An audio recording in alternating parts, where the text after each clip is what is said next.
রমজানে মাঝে মাঝে তারাবির নামাজ ছুটে যায়। যদি আমার তারাবির নামাজ ছুটে যায়, এতে কি আমার রোজা আদায় হবে বা রোজার পূর্ণতাতে কোনো সমস্যা হবে কিনা?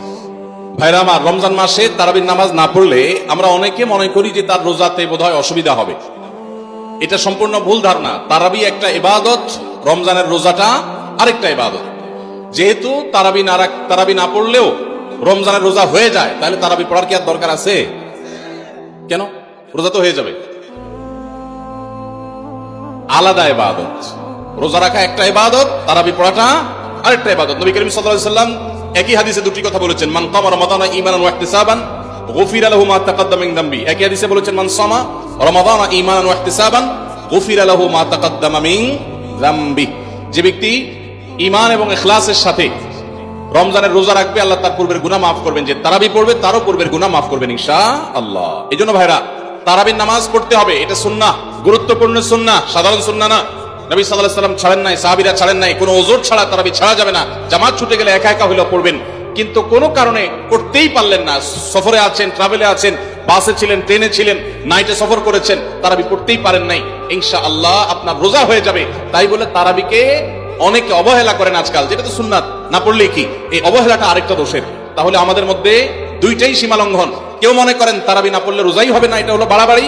আবার অনেকে মনে করেন তারাবি না পড়লেই বাকি, এটা হলো ছাড়াছাড়ি। এই বাড়াবাড়ি এবং ছাড়াছাড়ির মধ্যে আমাদের থাকতে হবে। আল্লাহ আমাদের তৌফিক দান করুন। হুজুর, রমজান মাসে কন্যার বাড়ি থেকে ছেলের বাড়িতে ইফতার না পাঠালে শ্বশুর শাশুড়ি গালমন্দ করে, এমন অবস্থায় কি করা উচিত? কন্যার বাড়িতে কি ইফতার পাঠানো উচিত? আপনার কাছে জানতে চাই। ভাইরা আমার, আমাদের সমাজে বহুল প্রচলিত, বহুল প্রতিষ্ঠিত কুসংস্কারগুলোর মধ্যে থেকে একটি হলো এটি যে মেয়ের বাবার বাড়ি থেকে রমজান আসলে ইফতারের বিভিন্ন আইটেমের জন্য ছেলে, ছেলের মা, ছেলের বাবা, ছেলের গোষ্ঠী, ছেলের বিভিন্ন মহিলারা, ওই ফ্যামিলির তারা অপেক্ষায় থাকে। আল্লাহর জমিনে যদি 10টা নিকৃষ্টতম ছোট লোকই থাকে, তার একটা হলো এইটা। যুবক ভাইরা, কোন যুবক হাত তুলে বলতে পারবেন যে আমার শ্বশুরবাড়ি থেকে রমজান উপলক্ষে এরকম কোন ভিক্ষাবৃত্তি আমরা করতে দেই নাই? বলতে পারবেন কেউ? দেখি কার কার বুকে পাটা বলা আছে, হাত তোলেন। হয় নাই যাদের।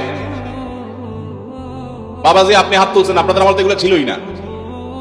আপনি হুদাই ক্রেডিট নিচ্ছেন কেন? এগুলো তো নতুন, আমাদের দেশে নতুন ফিতনা শুরু হয়েছে। এই দাঁড়িয়ালা ভাই, আপনি হাত তুলছেন কি বুঝা? বলেন বলেন, কি বুঝে হাত তুললেন? আপনার শ্বশুরবাড়ি থেকে ইফতার আসে নাই? হ্যাঁ, আসে নাই? বিয়ে করছেন? হ্যাঁ, বিয়ে করছেন, শ্বশুরবাড়ি থেকে ইফতার আসে নাই?